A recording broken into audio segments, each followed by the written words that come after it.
Today's episode is brought to you by Restaurant.com. With Restaurant.com, you can save at thousands of restaurants across the country with just a few clicks. Their dining deals range from $5 to $100, never expire, and cost you a fraction of the face value. Dinner has never been easier with Restaurant.com. Used for dine-in, takeout, or delivery. Restaurant.com is offering our listeners 50% off their next purchase by going to www.restaurant.com/podcast. That's www.restaurant.com/podcast for 50% off your next purchase.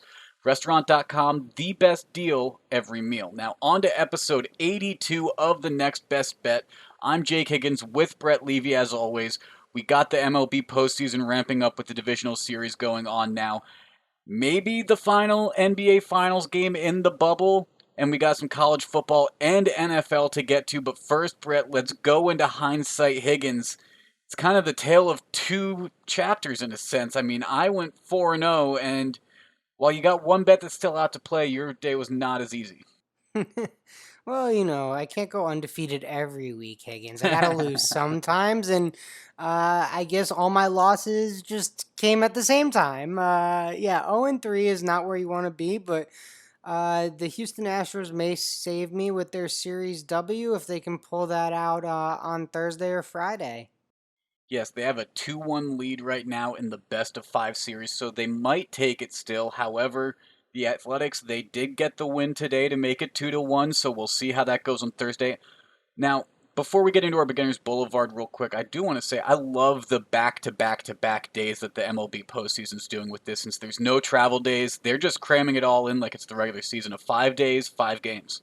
Honestly, it's a lot of fun to watch baseball from afternoon to midnight, and I'm enjoying it as well, Higgins. It's a great call.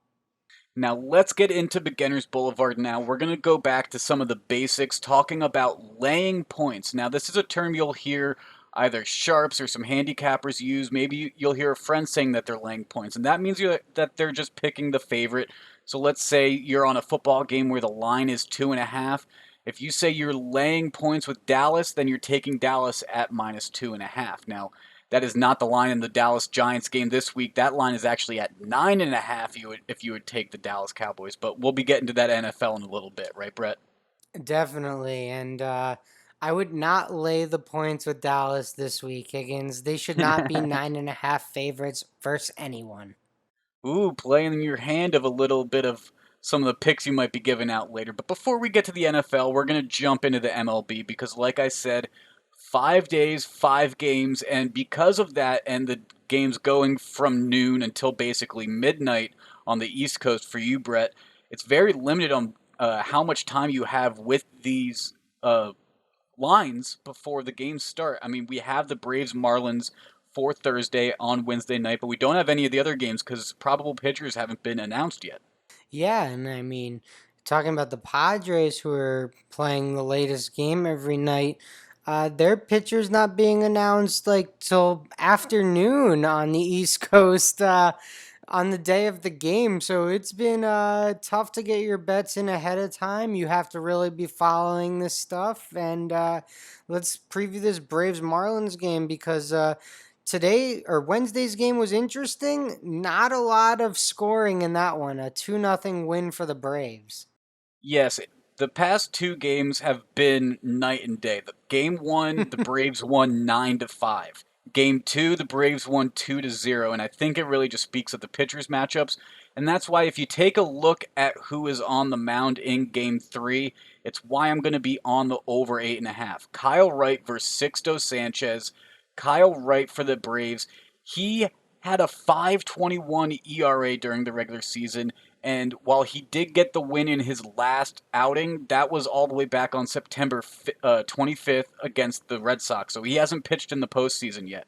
And then you talk about Sixto Sanchez for the Miami Marlins. He's on the mound for the Marlins on Thursday, and he's pitched okay, but he's been a little streaky. The last time he faced off against the Braves, he allowed 4 runs in 3 innings. So I think this has a makings to be a bit more of a bat-heavy experience.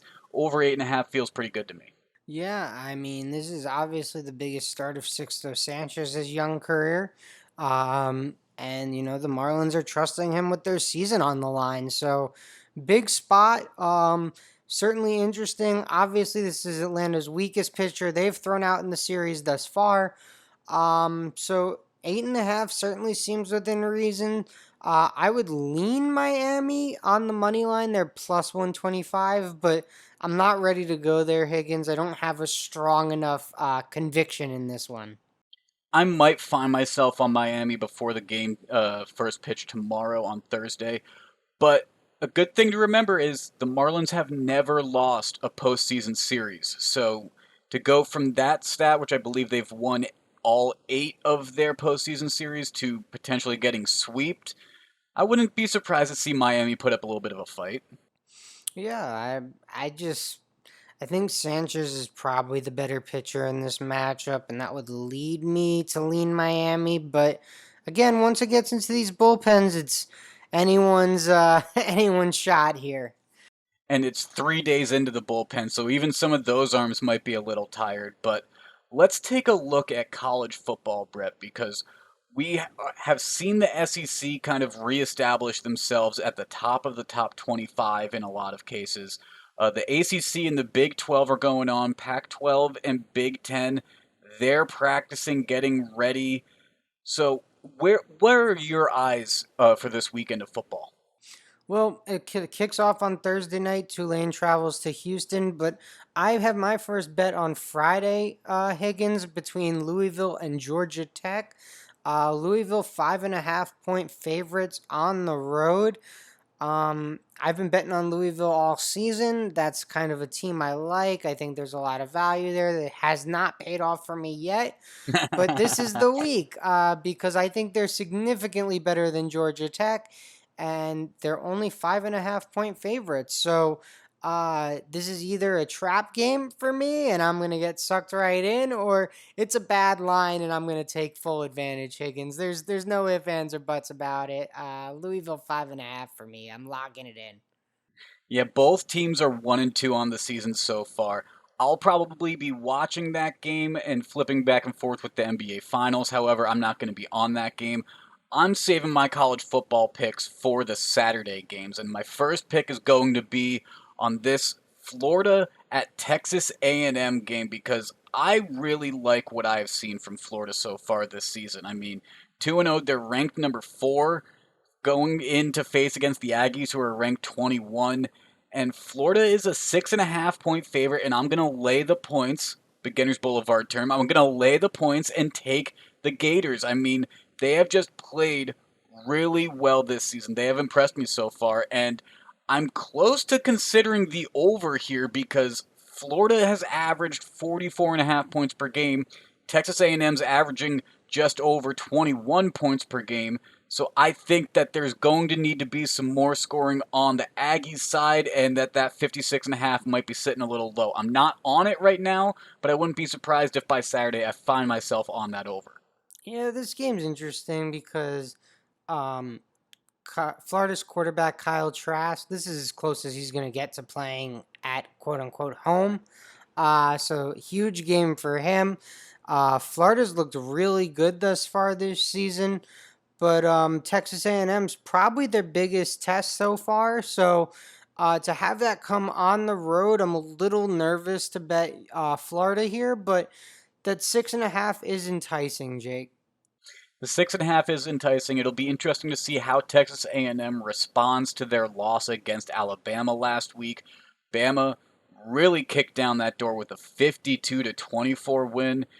And then A&M's win from earlier in the season against Vandy, 17-12. I really think the Aggies will need to score more than 3 touchdowns to compete against this Florida team. So we'll see how that goes. Yeah, Kellen Mond's gonna have to play much better in this one. But another game where quarterback play disappointed last week. Excuse me.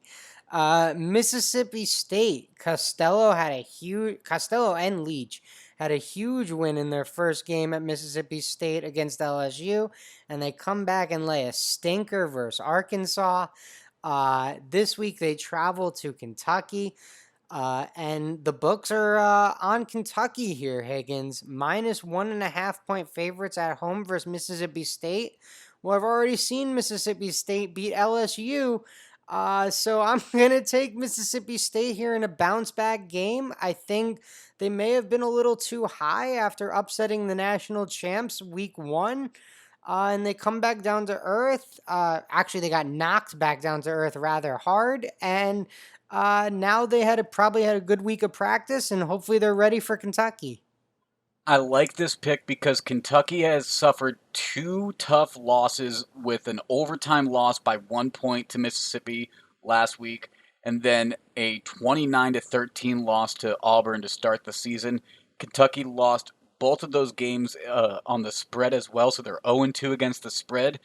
And this is going to kind of be a defining game for them on are they going to pack it in this unique season or are they going to dig their heels in? I think Mississippi State, that air raid that Mike Leach brought with them, might be a little too different than what Kentucky is expecting or used to in these types of matchups. So Mississippi State plus 1.5, I think is a good pick. Yeah, I was on Auburn in that first game that you mentioned. So Kentucky was 0-6 without Lynn Bowden playing quarterback for them last year, and they haven't won without Lynn Bowden playing quarterback for them this year. So uh, it's just something to keep your eye on if you're watching Kentucky football. Now let's jump into the Big 12, and the theme of the Big 12 is typically points. Lots and lots of points. And when you're talking about Texas versus Oklahoma, there's no reason to think that that isn't going to be the case. I mean, you have Sam Ellinger, the quarterback for Texas, who has thrown 14 touchdowns in 3 games. And then you have Spencer Rattler, the quarterback for Oklahoma, who's thrown 10 touchdowns in a game. Each of these teams average over 5 touchdowns per game. The over-under set at 72.5, which typically sounds high.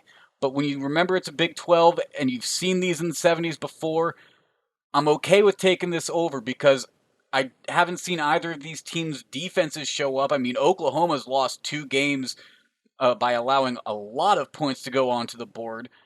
They're going to have to respond. I think Spencer Rattler will respond at least on the offensive side, but can the defense contain Texas? I really don't think so. So I'm not picking either side. I'm just taking the over because it's just going to be a score fest.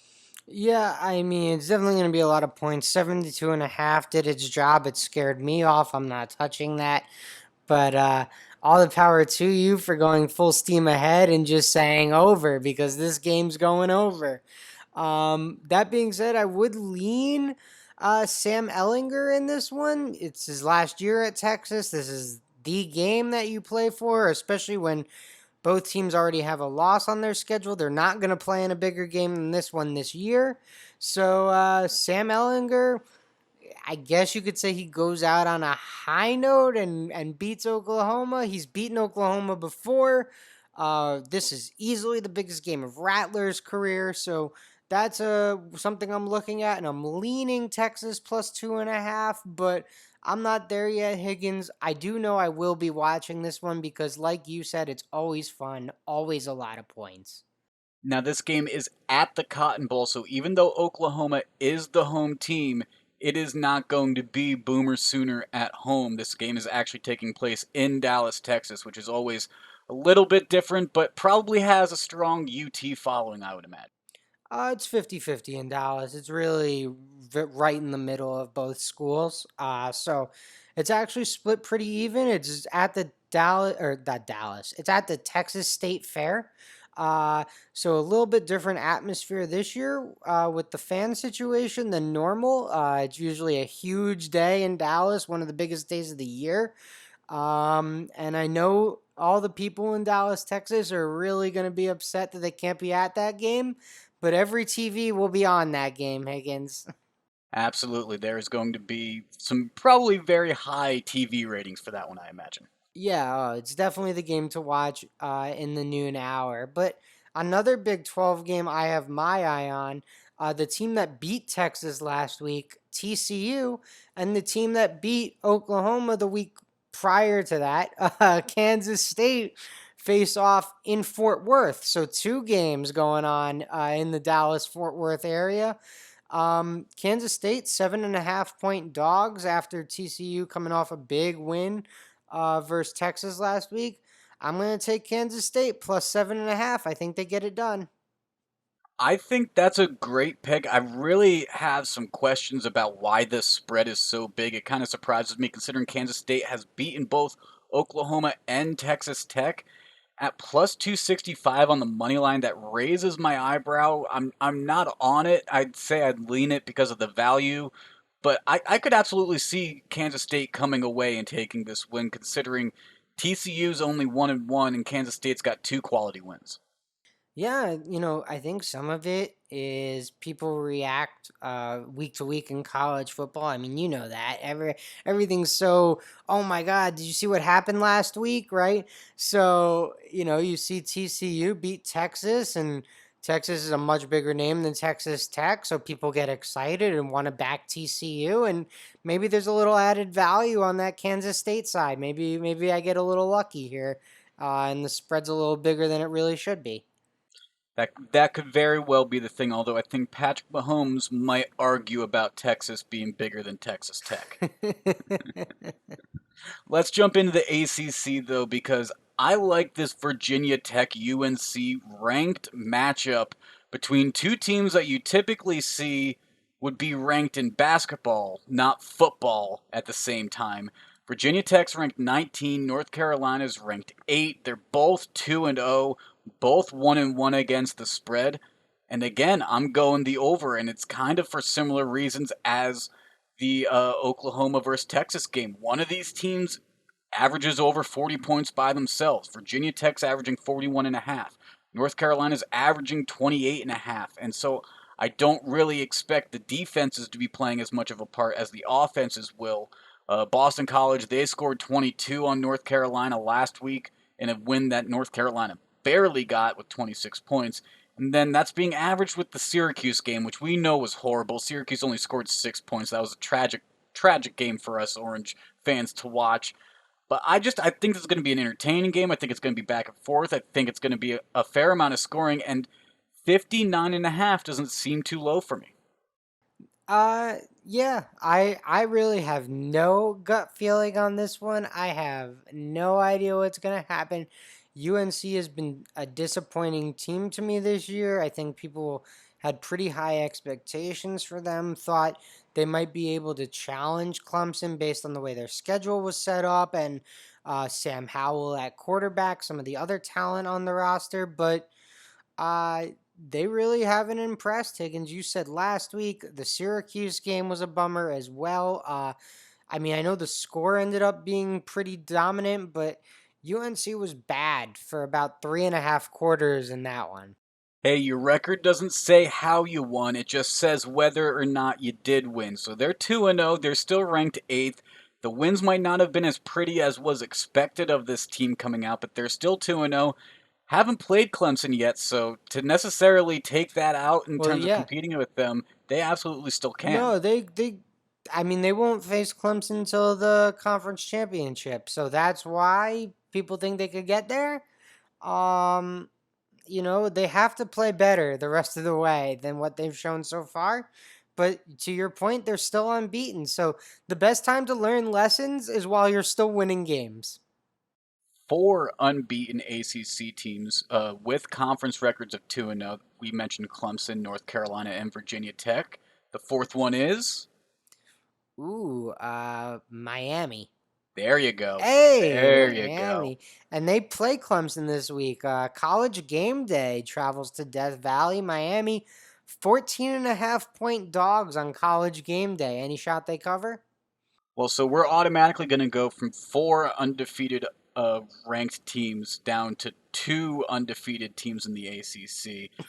I think Miami could cover. I'm not going to be on it until maybe right before the game when line movement probably pushes that upwards to 16. I think it's going to move more towards Clemson, to be honest. Yeah, I would lean Clemson in this one. I think Clemson, this is the type of game they get up for. They see a ranked opponent coming into their stadium. They probably aren't going to pull the starters as quick in this one as say week one against Georgia Tech. but I'm with you. I'm staying away for right now.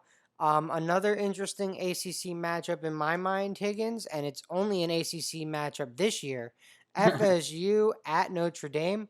Florida State making another quarterback change. They will be starting their third different quarterback this season, Higgins. Well, they've had plenty of issues. Their head coach has had coronavirus. They've had the quarterback changes.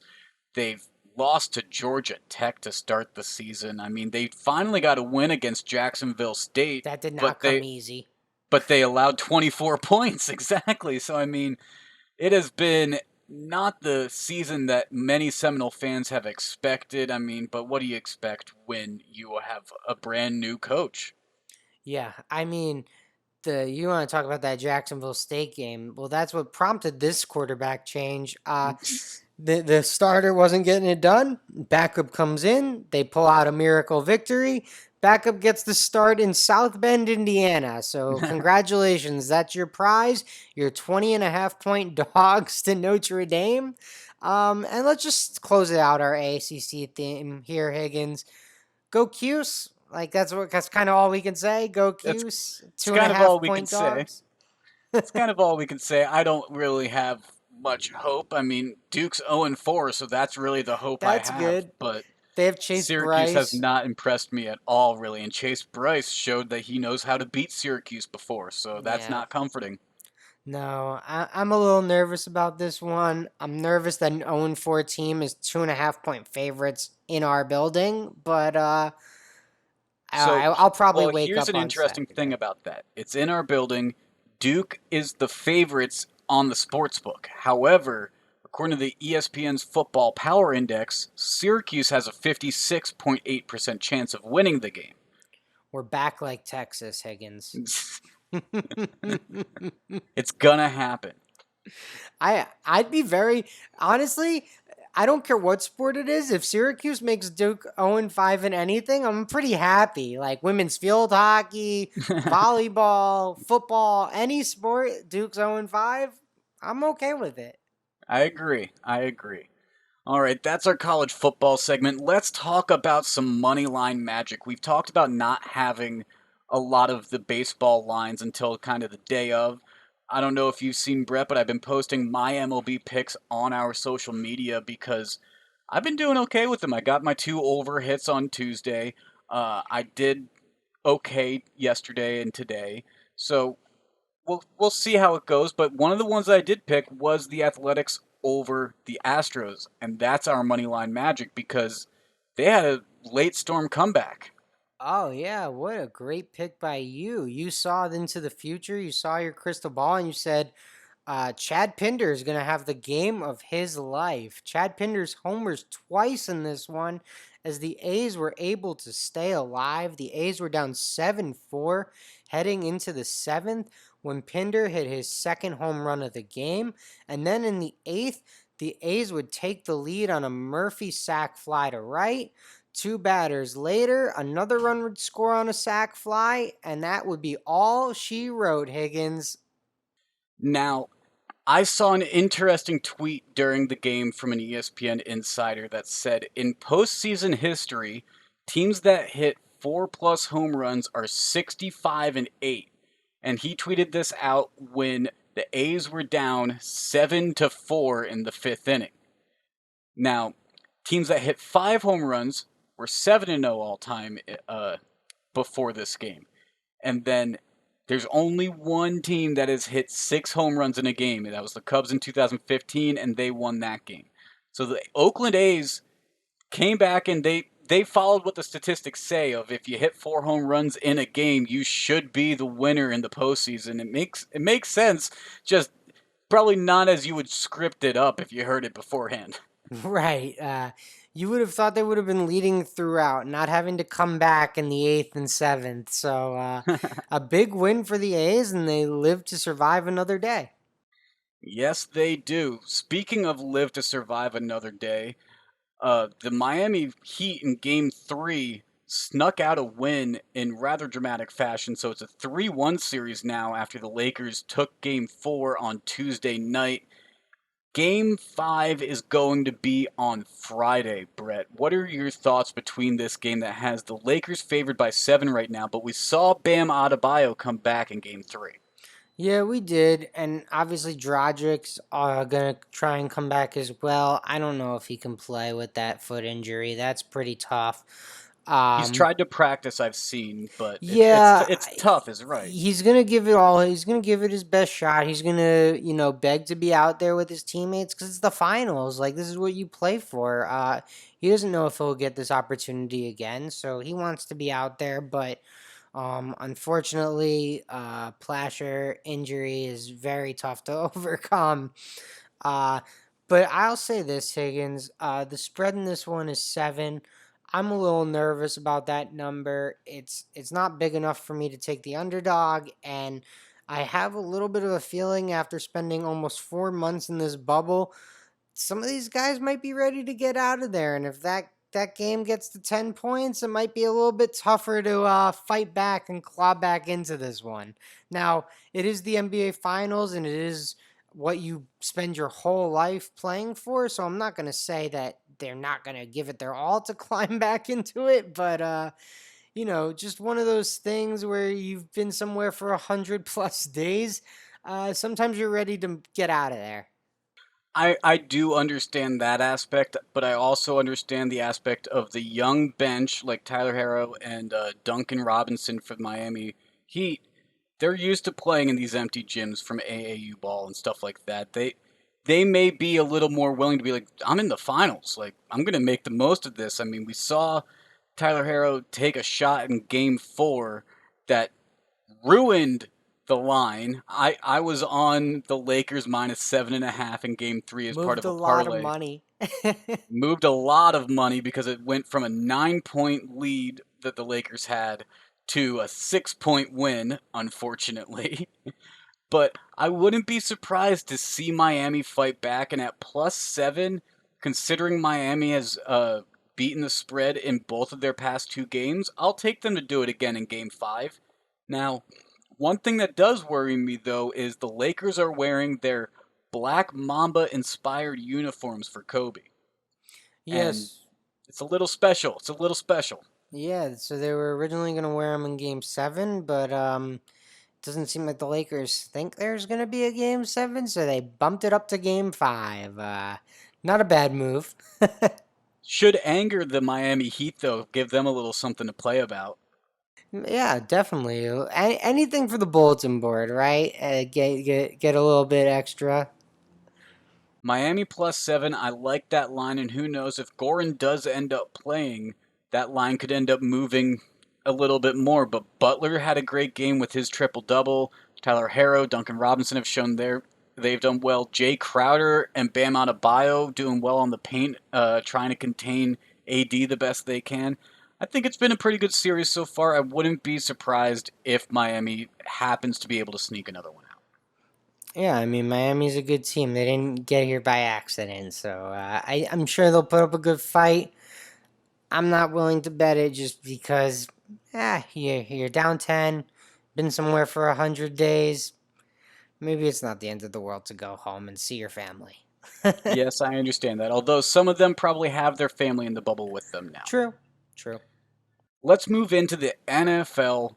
We got a game on Thursday, but before I talk about that one, I want to talk about a 5 leg money line parlay that I'm doing. It's a lot of legs, but they're all very heavy favorites. It's the Chiefs, the Ravens, the Cowboys, the Rams, and the Cardinals. And I like them all individually, but I didn't like the spreads, and I think that they're all going to have a pretty easy time. I mean, you got the Chiefs, they're playing against the Raiders. They're 13 point favorites.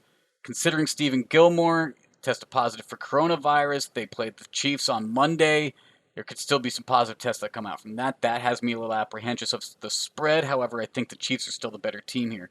The Ravens, they are playing against the Ravens are playing against the Bengals. They're 12 point favorites. I don't really like that with Burrow, but they should be fine. The Cowboys, 9.5 point favorites against the Giants. That kind of worries me as a Giants fan, but I think the Cowboys are going to win because the Giants are just awful this year. The Rams, 7 point favorites against the Washington football team. I think that should be no problem for them. And then the Cardinals, 7-point favorites against the Jets.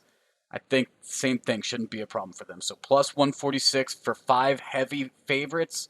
I'll take it. Yeah. Best of luck to you, Higgins. I hope your Cardinals lose. I'm sure you hope your Cowboys lose. But I, I was actually funny enough thinking about just taking the three biggest underdogs just on their own and being like, well, if I took all three of these and one of them hits, I'm plus money no matter what. And if two of them hit, wow, I'm looking really good. But I think you're probably playing it a little bit more of the safe way, where, yeah, the Cowboys probably shouldn't be losing to the New York Giants and the Arizona Especially at home. Cardinals. Yeah, and the Arizona Cardinals, boy, if you lose to the Jets, you've got some big issues. I'm also on the Thursday night game, though. That's going to be individually.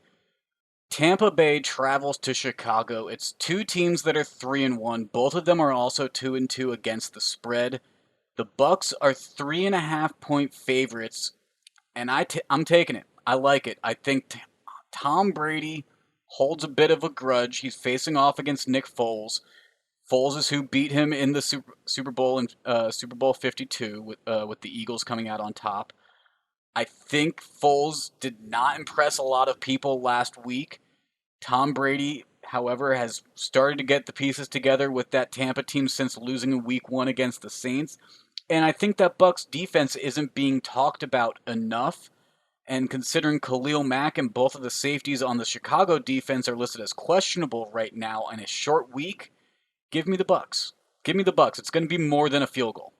Yeah, so the Bucks injury list or injury report from practice the previous 2 days has me a little skeptical here, a little worried about backing them in Thursday night football. But you said something that really just ran so many thoughts through my head about how this is the quarterback matchup from Super Bowl 52.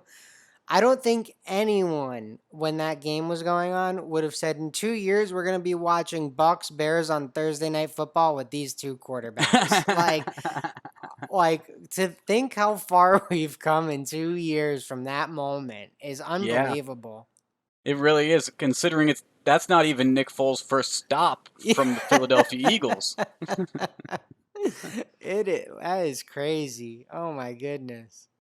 I think that should be an interesting game. But you are right to your point about the Bucks injury list. LaShawn McCoy, he's out. Justin Watson's out. Leonard Fournette's doubtful. That leaves Ronald Jones as uh, one of the only viable backs, probably getting the majority of the carries for Tampa.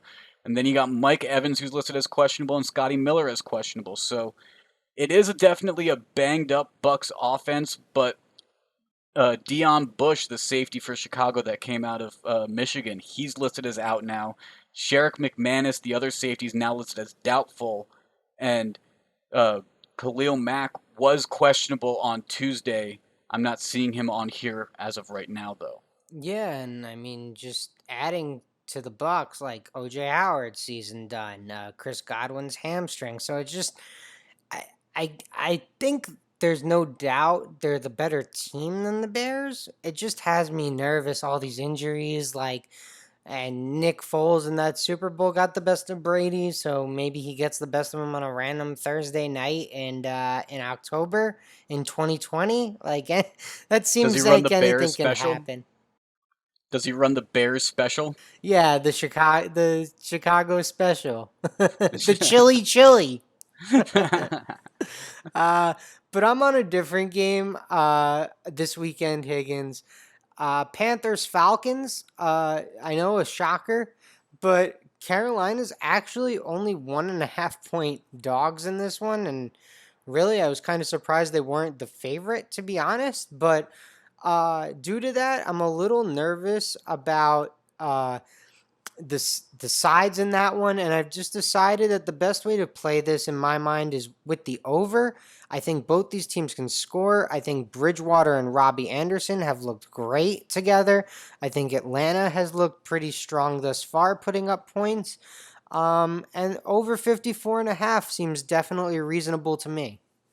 Yeah, when we talked about this game before the episode, I said it feels like a trap game to me. I mean, Teddy Bridgewater played well last week. Carolina Panthers might be getting it back together, but this feels like where the Falcons should get back on track.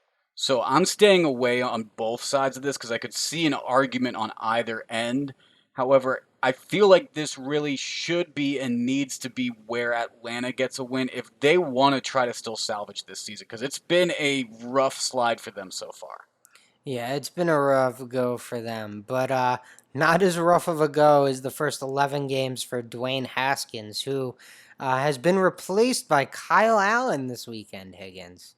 Yes, he is being replaced by Kyle Allen this weekend, and I think regardless of who the quarterback was, I was going to be on the Rams here. However, Kyle Allen up in Washington now, he did okay with Carolina last year. He made a few headlines when he first came in, but there's tape on him now. So I think the Rams should handle this fine. Jared Goff and that offense seem to be clicking pretty well. It'll be interesting to find out if Jalen Ramsey's able to play after his fight with Golden Tate on Sunday. But that Rams defense is looking just as good as ever with Aaron Donald manning that line. So -7 with the Rams is going to be where I'm at. Nice. And then I'm going to find myself also on this Jaguars Texans game. The Texans made news by firing Bill O'Brien. It's being reported that J.J. Watt may have had something to do with that after there was a practice field altercation between the two of them.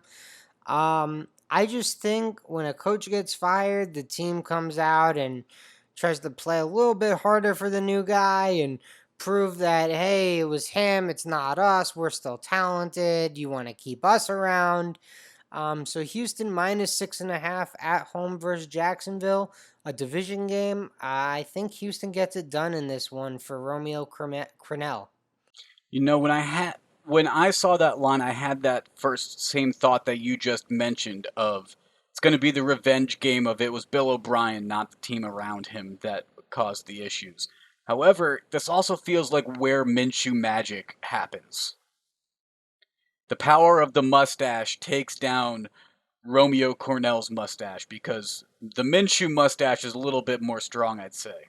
Yeah, it's definitely do not want to be facing the magic mustache on the week you fire your coach, I guess. But I just think these guys will come out. They'll play a little inspired, and I think we think Houston's more talented, so maybe the talent just wins out in this one, Higgins. That very well could be. I'm going to stay away from that game right now. I am going to be on a game I mentioned earlier in my parlay, though, the Cardinals versus the Jets, and I'm taking Cardinals -7 because, kind of like what you said, Brett, if you can't beat the Jets right now as the Cardinals, you have problems. I mean, Sam Darnold's not going to start, so it's Joe Flacco taking the snaps under center for New York.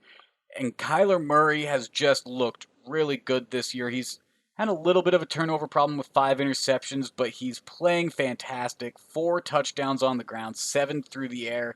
And I think the Cardinals are just going to come back into New York and they're going to stomp on the Jets. Maybe this is where you get to say goodbye to Gase. Well, you may not care about my happiness, Higgins, but I care about yours. And I'm going to take the Giants, your team. I'm going to It's a take dumb them bet. plus It's a 9. dumb bet. It's a It's a dumb dumb bet. bet. What an idiot. Dwayne Look at this Haskins guy. got benched. Uh, Daniel Jones can be benched now too because now he's not the first failure of that draft class. Okay? the Giants are gonna. I mean, I think they have a pretty decent shot to beat the Cowboys at plus 350 on the money line. But the Cowboys should not be 9.5 point favorites versus anyone. So I will take the Giants plus 9.5.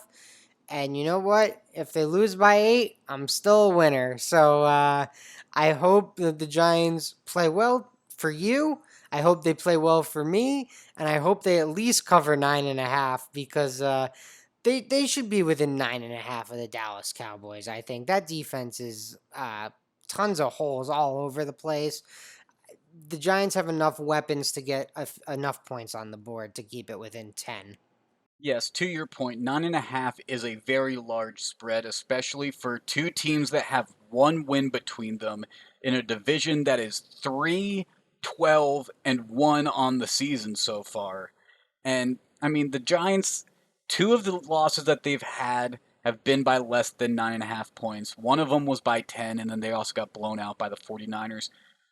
I have no confidence in this team, though, and as a fan, I can't look at this game objectively, so I'm staying away from it. No, I think that's fair. I will say this Jason Garrett revenge game, maybe a few extra points for that Giants offense. Maybe Jason Garrett wants to run up the score a little bit if possible. Now, I don't know if the Giants will be in a situation to actually do that, but I'm sure Jason Garrett wouldn't mind scoring a few extra point in Jerry's world.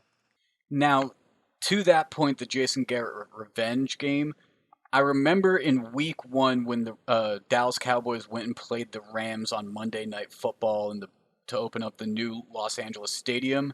Chris Collinsworth said that Mike McCarthy kept the same offensive terminology and language that Jason Garrett had last year and just changed up the plays, but the terminology is the same.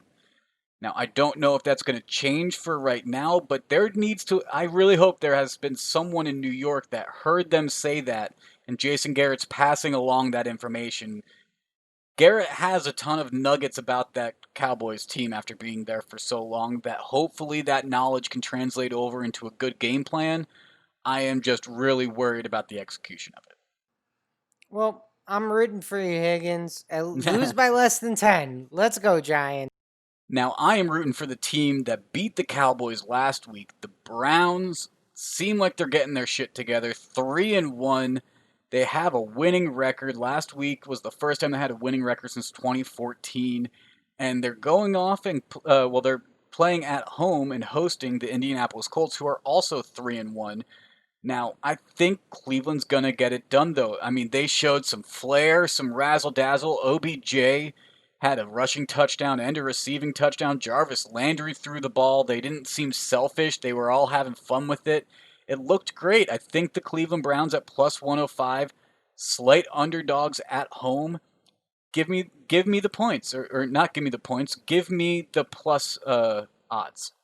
See, this is another one. I'm confused how Indy is the favorite here, the way Cleveland's been playing, but similar to Atlanta, I guess the books are trying to tell me something. And like you said with the Atlanta game, I was afraid it's a trap. I think this one's a trap because I would have had Cleveland like -3 at home in this one if I was the bookmaker. So this screams stay away from me just because it's nowhere near where the line should be in my head. It's about 4.5 points off from where I would have it in my mind, Higgins. Now, Odell Beckham Jr. and Kareem Hunt are listed as questionable right now. They were both limited in practice on Wednesday. Maybe that's part of Yeah, no why Nick this is Chubb. so. Maybe that's part of why this is so close like this. But I mean, as long as those pieces play, that offense, I think, is much better than the Indianapolis offense. Yeah, I mean, I'm not a huge Rivers fan anyway. But it's just Cleveland's playing well. They've looked good. Indianapolis has been a little up and down. I'm not gonna get excited because they blew out the Jets. Like that's you should blow out the Jets. The Broncos blew out the Jets with Brett Ripon. So like, you have a Hall of Famer under center. I hope he could beat the Jets. So Indy's okay to me. Cleveland's been impressive. I was just surprised by the number, and that's why I'm staying away from this one. It doesn't line up with where my expectations for it were, and sometimes that's a sign you should stay away. I agree. I understand when it's time to stay away, listen to that gut feeling.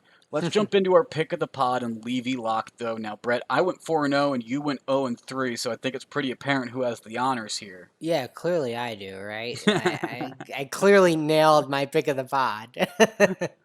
Well, I'm going to go first anyways, and I'm taking Cardinals -7 like I said.